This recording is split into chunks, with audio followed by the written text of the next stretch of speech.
ऐसा क्या कॉन्फ्लिक्ट इनका शुरू हो गया कि इतने चाह के साथ, इतने प्यार के साथ इमरान खान को बहुत सारी उम्मीदें, बहुत सारे ख्वाब देखकर उनको इक़्तिदार में लेके आए?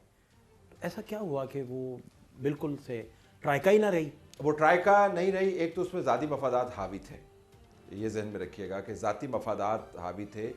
जो इदारा था उसको ड्रैग किया जा रहा था उन ज़ाती मफादात को इंडोर्स करने के लिए कि जनरल फैज़ चाह रहे थे कि वो आर्मी चीफ बने, जनरल कमर जावेद बाजवा चाह रहे थे कि एक और एक्सटेंशन लें, इमरान खान चाह रहे थे कि वो 2030-32 तक वो प्राइम मिनिस्टर रहें। तो ये मफादात ज़ाती हो गए। दूसरी बात यह कि इमरान खान ने और जनरल फैज़ ने एक बहुत बड़ी रेड लाइन क्रॉस की कि जब और जो जिसके अंदर जिसको क्रॉस करते हुए आपको बहुत बड़ी कीमत अदा करनी पड़ती है और इदारा कभी आपको इजाज़त नहीं देता वो लाइन क्रॉस करने की, वो ये कि अपनी मनपसंद के आर्मी चीफ आप लगाने या लगने की कोशिश करें। तो मेरे ख्याल में ये वो रेड लाइन थी जिसने इदारे के अंदर से ये एक सोच को जन्म दिया कि ये तो अगर इन्होंने पंजाब पुलिस वाला या पंजाब की हुकूमत जहाँ पर अपना बुज़दार लगाया हुआ है, अगर इन्होंने ये काम फ़ौज के साथ शुरू कर दिया तो फिर तो मामलात बड़े ख़राब हैं। सो अपने जोम में और अपनी ताकत के फ़्लो में इमरान खान और जनरल फैज़ ने बहुत भयानक गलती की। जनरल फैज़ को ये गलती नहीं करनी चाहिए थी, मुझे हैरानी हुई, क्योंकि उनको अपने इदारे के मिजाज का पता होना चाहिए था। और एक और उनके पास जो बहुत बड़ी गलती हुई कि जो नंबर 1 आदमी है सीनियरिटी के अंदर, उसके ख़िलाफ़ बाकायदा कैंपेन्स की गई, उसकी फैमिली का डाटा जो है वो रिलीज़ किया गया और दुनिया भर में उसके मजहबी एतकाद के बारे में बात करने की कोशिश की गई, यानी उनको आइसोलेट करने की कोशिश की। ये इदारा कभी बर्दाश्त नहीं करता। जो लोग अदम एतमाद लाना चाहते हैं उनके ऊपर उनके घर वाले भी एतबार नहीं करते, कौम कैसे एतबार करेगी? ये समझते हैं कि पाकिस्तान के पार्लियामेंटेरियंस जो हैं वो पागल हो गए हैं कि तुम लोगों के साथ खड़े हो। इन लोगों ने पाकिस्तान को दोनों हाथों से लूटा है और पाकिस्तान के लोग इस सारी लूट मार को अच्छी तरह जानते हैं। ये पोजीशन जो है इस वक्त जो इमरान खान को चैलेंज कर रही है, इसके पांव नहीं है, ये अपने पांव पे चल भी नहीं सकते, इन्होंने लॉन्ग मार्च क्या करना है। इसकी सेंसिटिविटी आपको एग्जैक्ट कब पता चला? जब आपने खान साहब को बताया हो कि हम गए? कुछ तरह की बात भी होती है ना, तो इन्फॉर्मेशन आप तक बड़ा फ्लड था इन्फॉर्मेशन का, क्योंकि डायरेक्ट राब्ते थे आपके। देखिए ना, वो खान साहब के साथ तो आखिरी मुलाकात फिर बाजवा साहब की 3-4 दिन पहले ही हुई थी, अदम एतमाद से 3-4 दिन। हाँ, तो उसमें भी उन्होंने पार्लियामेंट डिसॉल्व के बाद नहीं, उससे पहले तो उसमें भी उन्होंने कहा था कि मैनेज हो जाएगा, कोई मसला नहीं। खान साहब ने फिर कहा कि ठीक है कर लेंगे। जाहिर है वो जब कह दे, अगर चीफ कह रहा है कि हो जाएगा मैनेज, चीज़ें कर लेंगे, तो फिर उन्होंने कहा ठीक है। जनरल बाजवा जो हैं वो अपनी जगह, उन 2 ऑप्शन उन्होंने दिए थे। एक तो उनका प्रायोरिटी थी कि उनको एक्सटेंशन दोबारा मिल जाए, अगर नहीं मिलती तो वो किसको फिर आर्मी चीफ बनवाना चाहते थे? जनरल बाजवा ने 2-3 मौक़ों पर जनरल बाजवा का जो ख्याल है वो बदला। ये बात दुरुस्त है कि जनरल बाजवा इनिशियली किसी और को आर्मी चीफ बनाना चाहते थे और जनरल बाजवा की इनिशियली ये ख्वाहिश थी कि साहिर शमशाद ही आर्मी चीफ बन जाए, लेकिन जनरल बाजवा ने बाद में जनरल आसिम मुनीर हैं उनको सपोर्ट किया और उनको जब उनसे मशावरत की गई या उनको बताया गया तो उन्होंने आसिम मुनीर के बारे में बताया कि ठीक है, बताया गया उनको कि हम आसिम मुनीर को वज़ीर आज़म जो हैं आसिम मुनीर को सपोर्ट कर रहे हैं। तो फिर जनरल बाजवा ने तो आर्मी चीफ तैनात नहीं करना था, वो तो आर्मी चीफ तैनात करना था गवर्नमेंट ने तैनात, शहबाज शरीफ साहब ने करना था। उस वक्त बज़ाहिर तो जो साइन है वो तो शहबाज शरीफ साहब के थे, लेकिन जो असल फैसला था वो नवाज शरीफ साहब। बाजवा को क्यों ये लगता था कि ये इमरान खान उसको सैक करने वाले हैं बाजवा साहब को? उन्हें क्यों लगता था? अगर ये काबीना में कभी डिस्कस नहीं हुआ या सरगोशी में कभी डिस्कस नहीं हुआ या इमरान खान ने कभी ये तुरब का पता किसी को दिखाया नहीं फ़र्ज़ करें, तो ऐसा क्यों, ये अफवाहें क्यों थी? हाई कोर्ट क्यों खुल गए, कोर्ट्स क्यों खुल गई? मेरे सामने कम से कम ये सैक करना बाजवा साहब का और इस तरह की कोई चीज़ नहीं आई थी कि ऐसी कोई बात अगर होती भी, मैं आपको ऑन कैमरा तो ना कहता, लेकिन नहीं थी कोई ऐसी चीज़ मेरी नॉलेज में एटलीस्ट कि उस रात कुछ ऐसा खान साहब खुदा ना खास्ता करने वाले थे। अदालतें खुली, ये बड़ी अजीब बात है, और उसके बाद बड़े बड़े मौके और आए जब अदालतें खुलनी चाहिए थी, तब नहीं खुली। आखिरी रात लोग कहते हैं वहाँ कोई हेलीकॉप्टर आए थे, इमरान खान को जब इक़्तिदार से निकाला जा रहा था, ये बाजवा को सैक करना चाहते थे, इन्हें पार्लियामान में नहीं जाने दिया गया था।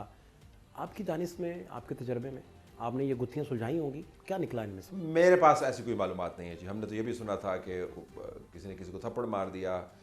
मेरे पास ऐसी कोई मालूमात नहीं है, लेकिन मेरे सामने इमरान खान का जो जोम है वो उसकी ईंटें मैंने टूटते हुए देखी हैं। उसके अंदर यही अवामिल थे जिसका मैंने जिक्र किया। पावर एम्बिशन बहुत ज़्यादा हो गया था, गैर मंतकी हो गया था।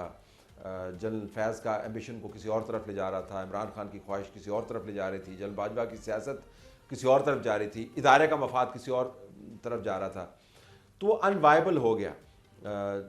ऐसे तो नहीं इत्तेहादी फिर मामलात से हाथ उठा लेते। जब इत्तेहादियों ने हाथ उठा लिया, नंबर आपके पास थे नहीं तो आप फारिग हो गए। मेरा नहीं ख्याल कि उनको कोई थप्पड़ रसीद करने की ज़रूरत थी या उनको निकालने की ज़रूरत थी। वो सिस्टम शिकस्त और एक का शिकार हो गया था और आखिर में टूट फूट हो गई। अब देखें वो कहाँ पे बैठे हुए। कहा जाता है जी वो कि अपना इमरान खान पार्लियामेंट हाउस जाना चाह रहे थे। बहुत सारी अफवाहें हैं कि जनरल बाजवा को सैक करना चाह रहे थे। ये अफवाहें, इनमें हकीकत कितनी है? देखो, पार्लियामेंट में तो खान साहब अगर कोई करता तो कैबिनेट कर सकती थी ना, और कैबिनेट मीटिंग तो पीएम हाउस में हुई उस दिन, और जो स्पेकुलेशन थी कि जनरल बाजवा को फारिग किया जा रहा है वो उसी वक्त थी, बिल्कुल वो स्पेकुलेशन चल रही थी। लेकिन कोई इंटेंशन मुझे नज़र नहीं आ रही थी कि कोई इंटेंशन थी, just it was a speculation. और क्या वाकई इमरान खान बाजवा को सैक करना चाहते थे? इमरान खान इस हवाले से बातचीत ज़रूर करते रहे, लेकिन इमरान खान ने कोई अमली इक़दाम नहीं उठाया। इस हवाले से जो इस्टेब्लिशमेंट थी उसने भी अपनी पहले से तैयारी की हुई थी। और आपको अगर याद हो कि उस वक्त रात के अंधेरे में इस्लामाबाद हाई कोर्ट खोली गई थी, वो एक्चुअली ये सोचा जा रहा था कि इमरान खान प्राइम मिनिस्टर के ओहदे से फ़ारग होने से पहले आर्मी चीफ को सैक कर देंगे। तो वो जो अदालत खोली गई थी वो इस्टेब्लिशमेंट की तरफ से, इस्टेब्लिशमेंट के कहने पे अदालत रात के अंधेरे में खोली गई थी, और इस्टेब्लिशमेंट के कहने पे एहतियाती तौर पे अदालत इसलिए खोली गई थी कि अगर कोई सैकिंग ऑर्डर आते हैं तो एक पिटीशन पहले से तैयार की गई थी कि उस पिटीशन के ज़रिए जो सैकिंग ऑर्डर हैं प्राइम मिनिस्टर ऑफ पाकिस्तान के, अदालत उन सैकिंग ऑर्डर्स को फारग कर देगी और वो जो आर्मी चीफ है वो अपने ओहदे पे बरकरार रहेगी। जनरल बाजवा की जानिब से क्या पीडीएम को, यानी शहबाज शरीफ गवर्नमेंट को, कोई थ्रेट मौजूद था?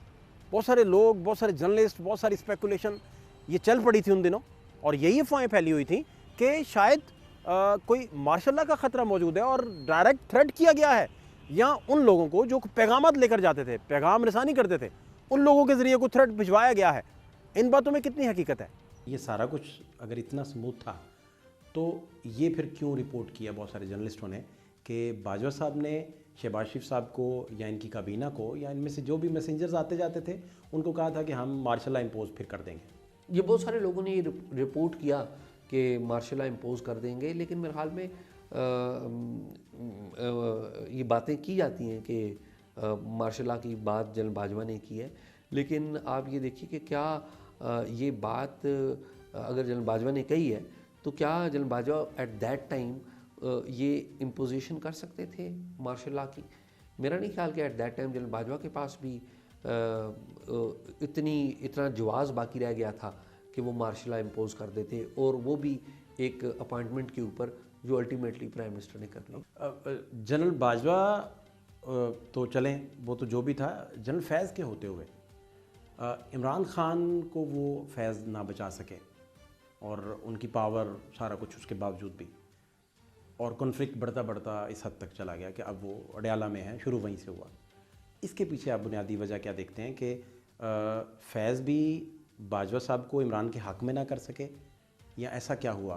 इस पे क्या आपकी राय है? देखें, इसके ऊपर ये याद रखना चाहिए कि जब 6 अक्टूबर का वाक़या हुआ था उसके बाद में जनरल बाजवा जो हैं वो ख़ुद चलकर फैज़ मीर के साथ जो उस वक्त के जो प्राइम मिनिस्टर हैं इमरान खान, उनके घर बनी गाला गए थे।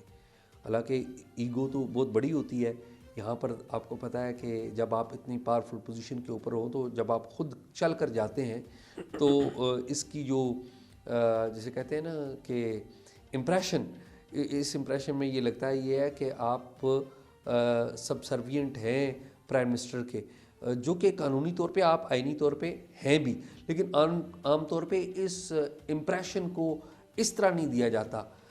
हमारी इस्टेब्लिशमेंट ये इम्प्रेशन ये देना चाहती है आम तौर पे कि जिस तरह जो आर्मी चीफ़ की पोजीशन है वो more stronger than the prime minister है।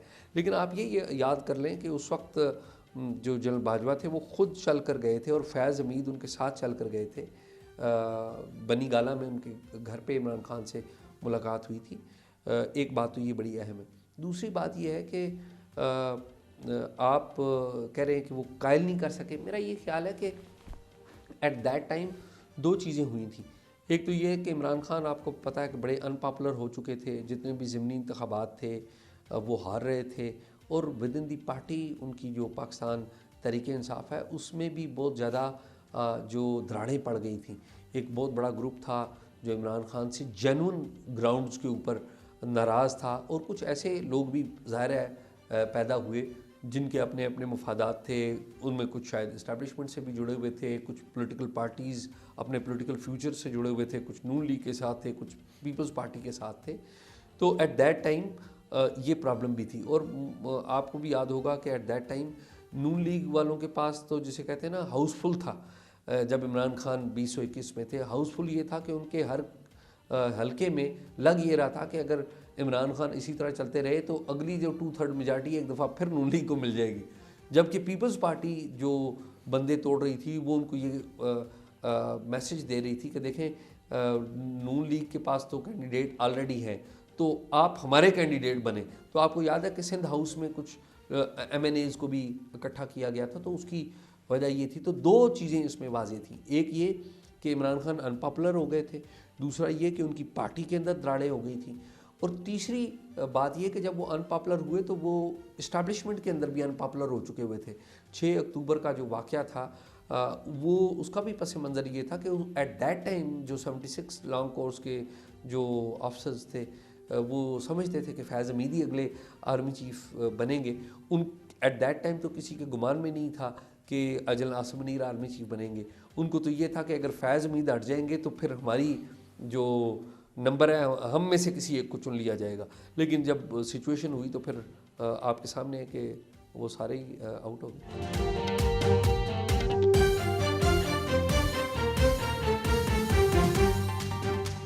पार्टी वजूद में आई है, तकरीबन 28 साल हो गए। मुझे कोई एक जगह कोई दिखा दें कि इन्होंने कोई मुफाहमत की बात की हो। 19वीं तरमीम से अपने आप को रहा करवाया। फैज़ हमीद को बचाने के लिए मुज़ाकरात का ढोंग रचाया जा रहा है। इमरान खान का मुस्तकबिल आप क्या देखते हैं? आपके ख्याल में इसका अंत फिर क्या निकलेगा? ये जो सारा सिलसिला चल रहा है पॉलिटिकल, इसका अंत आप क्या देखते हैं? इमरान खान अपने मसाइल को बुनियाद बनाकर ज़्यादा दानिशमंदी का मुजाहरा कर सकते थे। वो अपनी गलतियों से सीख सकते थे। वो अपनी जमात को ऐसे रास्ते ना डालने की पॉलिसी अपना सकते थे जिसके अंदर तबाही ही तबाही है। जिस तरह उन्होंने जेल से बाहर रह के अपनी जड़ें खुद काटी हैं, उन्होंने जेल के अंदर रह के अपनी पार्टी की जड़ें काटी। तो जब आपके पास पार्टी तितर बितर हो, जब आपके लोग भाग दौड़ रहे हों और अंदर खाने जाके इस्टेब्लिशमेंट से बात कर रहे हो जी कि हमारी भी जान छुड़ा दें प्लीज़, क्योंकि ये तो हमें जो डिमांड करते हैं हमसे हम कर नहीं सकते, जो आपके धरने फेल हो रहे हों और मुकदमे आपके गिर्द बड़े गहरे हों, तो ज़ाहिर है फिर जेल से आप निकल नहीं सकते। क्योंकि जिस नहज पर इमरान खान इस लड़ाई को ले गए हैं उस नहज से वो वापस उन्होंने आना नहीं है, और अगर वापस नहीं आना तो फिर जेल से बाहर भी नहीं आना। बाजवा डॉक्ट्राइन के नाम से अखबारात में पूरा प्लान छपा था और एक रोड मैप दिया गया था जिसमें ये बताया गया था कि ये जो रजीम है इमरान खान का रजीम और जनरल बाजवा का डॉक्ट्राइन, जिसमें जनरल फैज़ एक बहुत बड़ी कुव्वत थे और मेक एंड ब्रेक में सबसे ज़्यादा उनका अहम तरीन किरदार था। ये रजीम शायद 15 साल चले, डेकेड्स का रजीम था। लेकिन बहुत सारे तजियाकार उस वक्त कहते थे कि इस ट्राइका में से कोई एक भी गया तो ये इमारत धड़ाम से नीचे गिर जाएगी। और फिर वही हुआ। जनरल फैज़ इस वक्त जेल में है, उनका मिलिट्री ट्रायल चल रहा है। इमरान खान अडयाला जेल में है और जनरल बाजवा भी मंजर आम पर नहीं है। फ़ात शहबाज खान को इजाज़त दीजिए। ऐलान के बाद।